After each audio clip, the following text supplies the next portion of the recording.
আলহামদুলিল্লাহ ওয়াসসালাতু ওয়াসসালামু আলা রাসূলিল্লাহ। এইভাবে নামাজ যেই বোনের কাজা হচ্ছে, ওনাকে প্রথমেও যেটা উপদেশ দিবেন সেটা হলো যে নামাজের ব্যাপারে আগের থেকেই রুটিন, অন্য কোনো কাজ থাকলে তাকে এমনভাবে নিজের হাতের অধীনে যতটুকু আছে এমনভাবে এটাকে কাজটাকে সিরিয়াল করতে হবে যে নামাজ সবার আগে থাকে প্রায়োরিটিতে, এটা যেন কোনো ক্রমেই বাদ না যায়। তারপরে দ্বিতীয় জানা থাকতে হবে যে যদি ইমার্জেন্সি কোনো কারণে এরকম হয়ে যায়, যেমন বললেন যে শুধু আসরের সময় ছিল তাহলে জোর হয় না, এটা কতটুকু থাকছিল বলে ধরছেন যে জোহরের সময় নাই, মানে আপনি যদি জোহর পড়ে আসরের এক রাকাতও পড়ার মতো সময় থাকে তখন কিন্তু আপনি একটু জোহর পড়বেন, কেননা সিরিয়াল ভঙ্গ হয়ে গেলে তো সমস্যা। এখন আপনাকে আসল কথা বলতে গেলে কি বলা লাগবে, ওই দিনের জোহরটা পড়ে এরপরের সকল সালাদগুলো আবার রিপিট করা। কেন তার আগেরটা কখনো পড়ে আনলে এটা হয় না, পড়লে তখন এর পরেরটা যেটা ওটা ক্যান্সেল হয়ে যায় আবার, তাহলে কত কঠিন বিষয়। অতএব ওটা ওই সময় তুলতে হবে যেটা সময়টা কি, যে কোনো সালাতে তার ওয়াক্তের ভিতরে এক রাকাত পাইলে, হাদিস তো বুখারীতে, যে পুরাটারই পাওয়া হয়ে গেল। এক রাকাত সময়ের ভিতরে পাইছেন, বাকি ৩ রাকাত যদি ওই সময়ের বাহিরেও পড়েন, এটা আল্লাহ পাক এমন একটা ব্যবস্থা রাখছেন ইসলামের সৌন্দর্যের মধ্যে, যেটা এর ভিতরেই সন্নিবেশিত। আর এক রাকাত বলতে রুকু, ওই রুকুটা হয়ে গেলে আপনার এই সুবর্ণ সুযোগ হাতের নাগালে আল্লাহ রেখে দিয়েছেন। আর যদি ওইটাও না থাকে তখন বুঝলেন যে না, পার হয়ে গেছে, এমন অবস্থায় দুইটাই পার হয়ে গেছে, তাহলে আপনি এরপরে কাজা করতেছেন, এটাও কাজা করেন ওটাও কাজা করেন, কিন্তু সিরিয়াল ভঙ্গ করার উপরে যে খেসারত, এটা থেকে বাঁচে গেলেন। তৃতীয় আরেকটা বিষয় যেটা বারবার এখানে আসতেছে, এবং ওটাই অনেকে মনে করেন যে যেই ওয়াক্তের সালাত কাজা হয়েছে, পরবর্তী আমি যখন কাজা করব তখন ওই ওয়াক্তের সাথে, এটা তো ভুল একটা থিওরি। আপনার সালাত কাজা হয়েছে, এখন আপনি যত আগে পারেন সেটাকে আপনি কাজা করে যান বাঁচাবেন। মরণ যদি এসে যায়, আমি আগামী ওয়াক্তের অপেক্ষা করবো, এই থিওরিটা নিজেরাই চিন্তা করলে দেখবেন এটা একটা ডাহা মিথ্যা, ভুল একটা থিওরি। এটা অনেকে বলে দিয়েছে, এরকম করার কারণে তো মানুষের ক্ষতি হয়ে যাচ্ছে। সেই জন্যে এই থিওরিটাই বানচাল করে দিতে হবে, এটা উড্র করতে হবে। এখন অতটা ওয়াক্ত চলে গেছে, এটা চিন্তা করে যদি আবার আমি যেটা বললাম সিরিয়ালের কথা খেয়াল করেন, তাইলে আলেমদের দ্বিতীয় মত এখানে ধরতেই পারেন, যদিও এটা আমার কাছে গ্রহণযোগ্য না, এটা দুর্বল। সেটা কি, যখন যত তাড়াতাড়ি পারেন যেটা কাজা, এটা তুলে ফেলেন, আর আল্লাহর কাছে ক্ষমা চাইতে বলেন, এবং আগামীতে যাতে এরকম এরকম নামাজের ক্ষেত্রে কোনোভাবেই শিথিলতা হোক, খামখেয়ালি হোক, নামাজ হাতছাড়া হবে, আমাদের এই কাজ কোনোদিন করতে দেওয়া যাবে না। এটা আমাদের আবাদতের শীর্ষে, এটাকে সব কিছুর আগে রাখতে হবে। যান যায়, এটা যায়, সেটা যায়, যাক ওয়াক্তের ভিতরে, ওই যে বললাম না, কমপক্ষে এক রাকাত পাওয়ার মতো হলেও এটার সর্বোচ্চ গুরুত্ব দিতে হবে। ইচ্ছাকৃত নামাজ ছাড়লে তখন কাজা করলে হবে কিনা, ইচ্ছাকৃত ছাড়লে কাজা করলে হবে না। এই জন্যই তো আমাদের কোরআন সুন্নাহ অনুযায়ী যে ফতোয়া এর ধারা, তাদের কাছে উমরি কাজা নাই, কেননা এগুলো বেশিরভাগ এই জন্যই ছাড়ছে যে সে পড়তে ইচ্ছুকই ছিল না, তখন তার বিকল্প হলো তওবা করা এবং আগামীতে আর যেন কাজা না হয় সেই জন্য সজাগ থাকা। যেটা বলছেন ঠিকই আছে, ওটা তো হাদিসে সুস্পষ্ট বলাই আছে যে দুইটা অবস্থায় সালাত কাজা করতে হয়। ঘুমন্ত ছিল, টাইম পার হয়ে গেছে অথবা ভুলে গেছিল, এটা আল্লাহ নবী সাল্লাল্লাহু আলাইহি ওয়াসাল্লাম সুস্পষ্টভাবে বলেই দিয়েছে। ব্যাখ্যাতে আরো কিছু থাকতে পারে,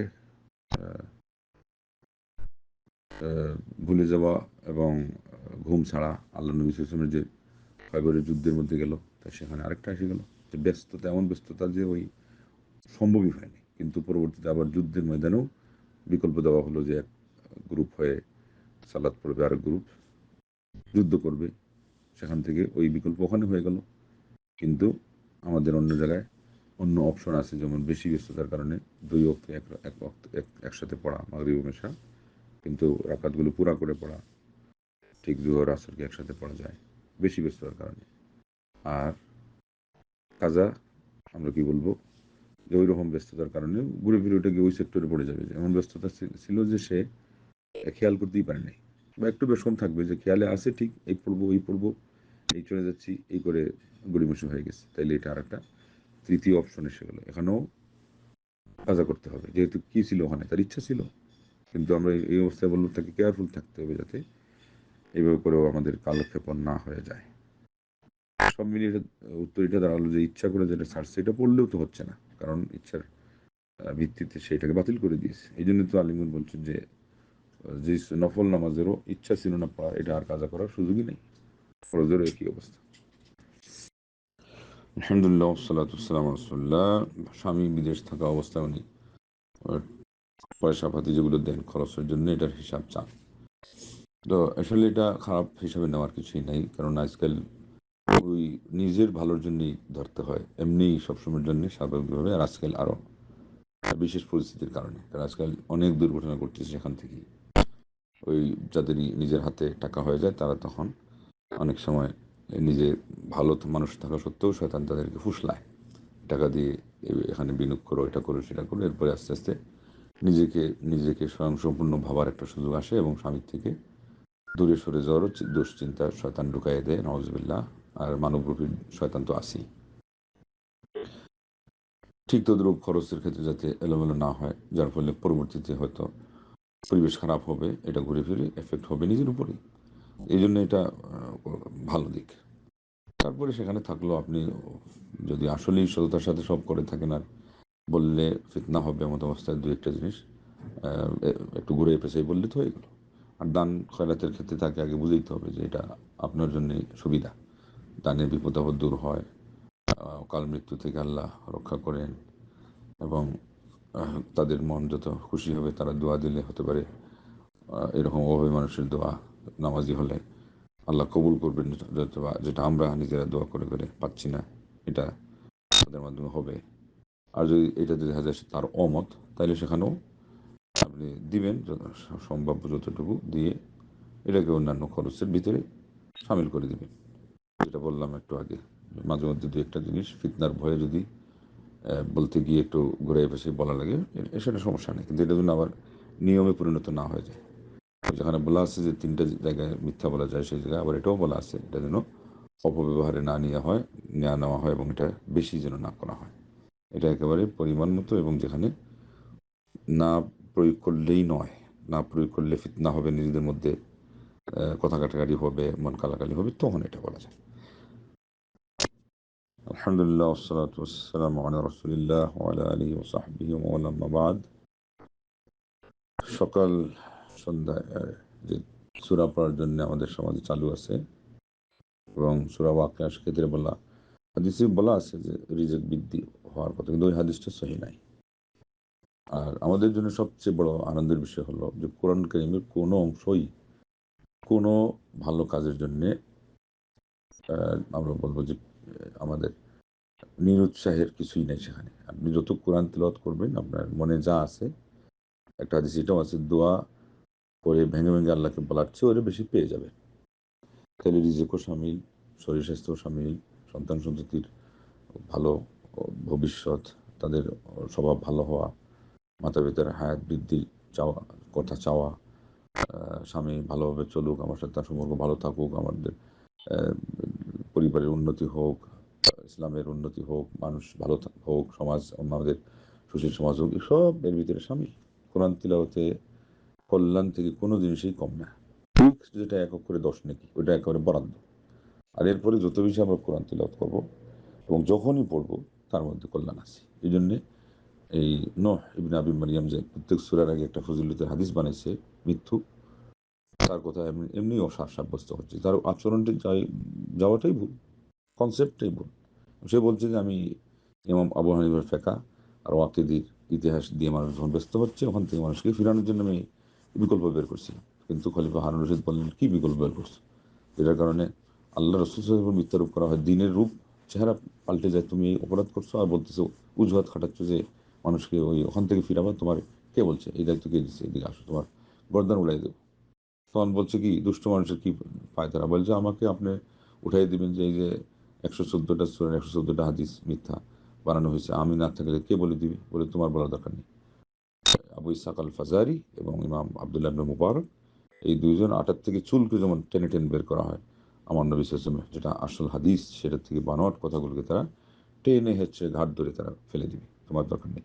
আল্লাহ আকবার। তৎকালীন সময়ে খলিফাদেরও কি অনুভূতি ছিল, ধর্মীয় অনুভূতি। আর আজকে আমাদের আলিম সাহেব 50 বছর বুখারী পড়ানোর লাগাই দিচ্ছে সার্টিফিকেট, কিন্তু জানে না যে হাদিসের মধ্যে সহিও আছে, আবার দুর্বল আছে, স্ট্রং আছে, আবার উইক আছে, কোনোটা অগ্রহণযোগ্য, কোনোটা গ্রহণযোগ্য, আবার কোনোটা বানোয়াট। বানোয়াট মানে কি? মিথ্যা। তো যাই হোক, এই হাদিস জয়ীফ হয়ে গেলে আর ওইটার কোনো কি থাকলো না, ওটার কোনো অবস্থান থাকলো না। কিন্তু আপনি ওয়াকিয়া, ইয়াসিন, আর রহমান, সূরা মুলক এগুলোকে প্রায়োরিটিতে রাখতেই পারেন। কিন্তু এর মধ্যে কোনটা সবচেয়ে প্রায়োরিটিতে থাকবে ফিক্সড হাদিস ফজিলত হিসেবে? সূরা মুলক। এটা প্রত্যেক রাত্রে পড়ার অভ্যাস করলে কবরের আযাব থেকে মাফ পাওয়া যাবে। অন্যগুলোর ব্যাপারে নির্ধারণ করা নাই। সূরা ইয়াসিন, কোরআনের কল্প, এটা পড়লে ক্ষুধা লাগে না, এগুলো সব বানোয়াট কাহিনী।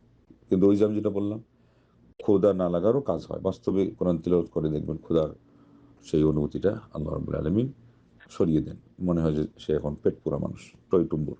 কেন? কোরআনে আল্লাহ পাক এতই বরকত রাখছে। একজন বলছিল কতটুকু কোরআন পড়বো ডেইলি?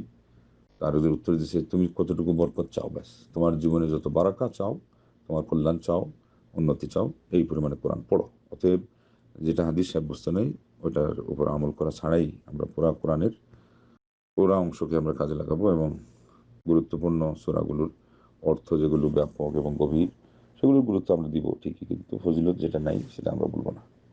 সূরা ওয়াকিয়ার আলাদা ফজিলত নেই, মানে এটা পড়লে রিজিকের অভাব দূর হবে, রাতের সময় ঠিক করা, সূরা ইয়াসিন সকালের জন্য ঠিক করা, এটা ঠিক নেই। তবে ওই যে অনেকে কোরআন পড়তে পারে না, অলস থাকে, যখন একটা রুটিন করে ফেললো যে আমি সকালে এটা পড়ি, তো কম্পোজ সূরা ইয়াসিন পড়া হবে, এটা আলাদা ব্যাপার। কিন্তু এটা কোনো ফিক্সড করা যাবে না, এবং নিজের পক্ষ থেকে যেটা এই হাদিস এটাকে রুটিনে আনা যাবে না। আলহামদুলিল্লাহ, ওয়াসসালাতু ওয়াসসালামু আলা রাসূলিল্লাহ।